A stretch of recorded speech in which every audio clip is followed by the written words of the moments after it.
지금 이 자리에 예배를 드리러 오신 모든 분들을 주님의 이름으로 환영하고 축복합니다. 함께 이 시간 기도하겠습니다. 거룩하시며 존귀하신 하나님 감사드립니다. 이 시간 주님께 예배드립니다. 주님 홀로 영광 받아주시옵소서. 주님 이 예배를 기쁘게 받아주시옵소서.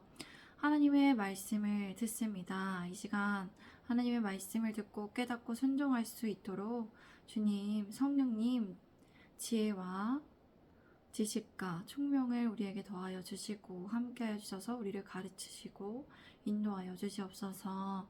주님께 맡겨드립니다. 주님의 은혜를 구합니다. 주님 감사합니다. 사랑합니다. 예수 그리스도의 이름으로 기도드립니다. 아멘. 오늘 설교의 주제는 사람보다 하나님께 순종함이 마땅합니다 입니다. 사람보다 하나님께 순종함이 마땅합니다 입니다. 사도행전 5장에서는 아나니아와 삽비라가 돈을 감추고 하나님을 속이려 했다가 죽음을 당했음을 볼 수 있습니다. 그리고 사도들이 표적을 일으켰지만 이를 시기하였던 이스라엘 지도자들로부터 감옥에 갇혔지만 하나님께서 그들을 보호하여 주시고 지켜주셨습니다. 또한 사도들은 핍박을 받았지만 예수 그리스도의 이름을 위하여 기뻐하면서 날마다 성전과 집에서든 언제든 예수는 그리스도라 가르치며 전도하기를 그치지 않았습니다. 제가 1절에서 5절까지의 말씀을 읽겠습니다. 아나니아라 하는 사람이 그의 아내 삽비라와 더불어 소유를 팔아 그 값에서 얼마를 감춤에 그 아내도 알더라. 얼마만 가져다가 사도들의 발 앞에 두니 베드로가 이르되 아나니아야 어찌하여 사탄이 네 마음에 가득하여 네가 성령을 속이고 땅값 얼마를 감추었느냐. 땅이 그대로 있을 때에는 네 땅이 아니며 판 후에도 네 마음대로 할 수가 없더냐. 어찌하여 이를 네 마음에 두었느냐. 사람에게 거짓말한 것이 아니요 하나님께로다. 아나니아가 이 말을 듣고 엎드려져 혼이 떠나니 이를 듣는 사람이 다 크게 두려워하더라. 아나니아라는 사람은 그의 아내 삽비라와 함께 소유를 팔아서 그 값에서 얼마를 따로 감추어 놓았습니다.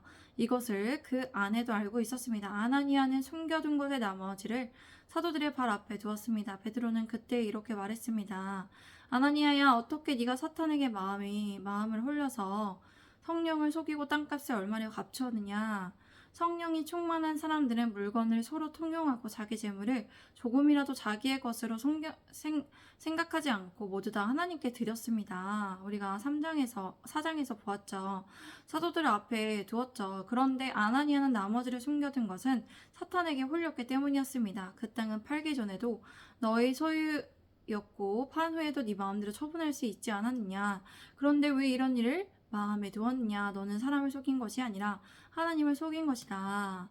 아나니아의 마음에 사탄에게 홀려서 그 나머지를 감춰둔 것을 그의 마음에 아나니아가 두었어요. 그는 소유를 팔아서 하나님께 모두 드리다가 사탄에게 홀려서 감추어 두었던 것입니다. 베드로는 영적 민감함과 분별력을 가지고 아나니아의 이런 마음을 알아챘고 아나니아에게 이렇게 말함으로써 하나님의 공의를 드러냈습니다. 만약 여기에서 베드로가 그냥 하나님의 은혜로 그를 용서하여 주기만 했다면 이후에 사역하는 것에 있어서 매우 방해가 되었을 것입니다. 하나님의 나라를 확장하는 것에 있어서 제한이 있었을 것입니다. 아나니아가 이 말을 듣고 그 자리에서 쓰러져 죽었습니다. 이 일을 듣는 사람들은 모두 크게 두려워하였습니다. 제가 6절에서 11절까지의 말씀을 읽겠습니다. 젊은 사람들이 일어나 시신을 싸서 메고 나가 장사하니라. 3시간쯤 지나 그의 아내가 그 일어난 일을 알지 못하고 들어오니 베드로가 이르되 그 땅 판값이 이것뿐이냐 내게 말하라 하니 이르되 예 이것뿐이라 하더라. 베드로가 이르되 너희가 어찌 함께 깨하여 주의 영을 시험하려 하느냐. 보라니 남편을 장사하고 오는 사람들의 발이 문 앞에 이르렀으니 또 너를 메어 내가리라 하니 곧 그가 베드로의 발 앞에 엎드려져 혼이 떠나는지라. 젊은 사람들이 들어와 죽은 것을 보고 메어다가 그의 남편 곁에 장사하니 온 교회의 이 일을 듣는 사람들이 다 크게 두려워하니라. 그때 젊은이들이 일어나 시체를 싸서 들고 나가 장사를 지냈습니다. 3시간쯤 지나서 아나니아가 아내가 그동안에 일어난 일을 알지 못하고 들어왔습니다. 베드로가 그 여자에게 물었습니다. 그대들이 땅 판 땅값이 이것뿐이요. 어디 말해보시오. 삽비라는 이것밖에 없다고 대답했습니다. 이에 베드로는 삽비라에게 이렇게 말했습니다. 너희가 어찌 함께 깨하여 주의 영을 시험하려고 하느냐. 보아라, 네 남편을 장사하고 오는 사람들이 문 앞에 이르렀으니 또 너를 메어 내가리라. 곧 삽비라는 베드로의 발 앞에 엎드러져 혼이 떠나갔습니다. 죽었다는 것입니다. 젊은이들은 들어와서 그 여자가 죽은 것을 보고 메어다가 그의 남편 곁에 장사하였습니다. 온 교회와 이 일을 듣는 사람들은 다 크게 두려워하였습니다. 우리는 베드로가 왜 이렇게까지 해야 했었나라는 생각을 할 수도 있습니다. 그러나 소득에서 이렇게 하나님의 공의를 세워나갔습니다. 하나님의 나라는 성령 안에 있는 의와 희락과 화평의 나라입니다. 성령님이 임하시고 나서 처음으로 나타난 유혹과 거짓 가운데 그 시초를 어떻게 판단하느냐는 매우 중요합니다. 여기에서 처음 유혹과 거짓을 그냥 둔다면 다른 사람들도 영향을 받아서 이러한 부정적인 영향을 받게 되고 결국에는 악의 악만 더할 뿐이죠. 그러므로 예수님의 제자된 교회가 세워지고 하나님의 나라를 위해 크게 되어지더라도 이러한 작은 유혹과 거짓을 하나님의 공의 안에서 잘 분별하여 판단하여 다스려야 한다는 것입니다. 그렇게 예수님의 제자된 교회가 세워지도록 함께 기도해 주시고 그렇게 실천해 주시기를 바랍니다. 우리 함께 12절에서 16절까지의 말씀을 읽겠습니다. 시작. 사도들의 손을 통하여 민간의 표적과 기사가 많이 일어나며 믿는 사람이 다 마음을 같이하여 솔로몬 행각에 모이고 그 나머지는 감히 그들과 상종하는 사람이 없으나 백성이 칭송하더라. 믿고 주께로 나아오는 자가 더 많으니 남녀의 큰 무리더라. 심지어 병든 사람을 메고 거리에 나가 침대와 요 위에 놓이고 베드로가 지나할 때에 혹 그의 그림자라도 누구에게 덮일까 바라고 예루살렘 부근에 수많은 사람들도 모여 병든 사람과 더러운 귀신에게 괴로움 받는 사람을 데리고 와서 다 나음을 얻으리라. 사도들의 손을 통하여 사람들 가운데 많은 표적과 기사가 일어났습니다. 그래야 예수님을 믿는 사람이 다 마음을 같이하여 솔로몬 행각에 모였어요. 다른 사람들은 감히 그 모임에 끼어들지 못했습니다. 예수님 믿지 않는 사람들은 끼어들지 못했어요. 그러나 백성들 사이에서 그들에 대한 칭찬이 있었습니다. 믿음으로 주께로 나오는 자가 더 많아졌습니다. 예수님을 믿는 사람들이 많아졌고 그 사람들은 남녀의 성도들로 큰 무리를 이루게 되었습니다. 이렇게 주님 안에 교제하게 되었습니다. 심지어 병든 사람을 메고 거리로 메고 나가서 침상이나 깔자리에 눕혀두고 베드로가 지나갈 때에 그 그림자라도 그들 가운데 누구에게 덮이기를 바라고 있었을 정도였습니다. 또 예루살렘 부근의 여러 동네에 사는 많은 사람들이 환자들과 더러운 귀신에 시달리는 사람들이 모두 데리고 와서 다 고침을 받게 되었습니다. 예수님 안에서 예수님의 이름으로 치유와 기적을 행하게 되었다는 것입니다. 우리 함께 17절에서 20절까지 말씀을 읽겠습니다. 시작. 대제사장과 그와 함께 있는 사람 즉 사도 개인의 당파가 다 마음의 시기가 가득하여 일어나서 사도들을 잡아다가 옥에 가두었더니 주의 사자가 밤에 옥문을 열고 끌어내어 이르되 가서 성전에 서서 이 생명의 말씀을 다 백성에게 말하라 하매 대제사장과 그의 지지자들인 사두개파 사람들이 모두 시기심으로 가득 차서 들고 일어났습니다. 그리고 사도들을 잡아다가 옥에 가뒀습니다. 그런데 주님의 천사가 감옥 문을 열고 그들을 데리고 나와서 말했습니다. 가서 성전에 서서 백성들에게 이 생명의 말씀을 남김없이 백성에게 전하여라 라고 했습니다. 제가 21절에서 25절까지의 말씀을 읽겠습니다. 그들이 듣고 새벽에 성전에 들어가서 가르치더니 대제사장과 그와 함께 있는 사람들이 와서 공회와 이스라엘 족속의 원로들을 다 모으고 사람을 옥에 보내어 사도들을 잡아오라 하니 부하들이 가서 옥에서 사도들을 보지 못하고 돌아와 이르되 보리가 보니 옥에 든든하게 잠기고 지키는 사람들이 문에 서 있으되 문을 열고 본즉 그 안에는 한 사람도 없더이다 하니 성전 맡은 자와 제사장들이 이 말을 듣고 의혹하여 이 일이 어찌 될까 하더니 사람이 와서 알리되 보소서 옥에 가두었던 사람들이 성전에 서서 백성을 가르치더이다 하니 그들은 이 말을 듣고 새벽에 성전에 들어가서 사람들을 가르쳤습니다. 그때 대제사장들과 그의 지지자들이 와서 공회와 이스라엘 족속의 원로들을 다 소집했습니다. 감옥에 사람을 보내 사도들을 데려오게 했습니다. 경비원들이 감옥에 도착했을 때 사도들을 보지 못하고 그들이 돌아와 말하였습니다. 우리가 보니 감옥의 문은 든든하게 잠겨 있고 간수가 문에 서 있으되 문을 열고 본즉 그 안에는 아무도 없었습니다. 성전 경비대장과 대제사장들이 이 말을 듣고서 황당해하면서 이러다가 또 어떤 일이 생기게 될까 걱정을 하고 있었어요. 그때 어떤 사람이 와서 그들에게 알려주었습니다. 목에 가두었던 사람이 성전에 서서 백성들을 가르치고 있습니다. 제가 26절에서 28절까지의 말씀을 읽겠습니다.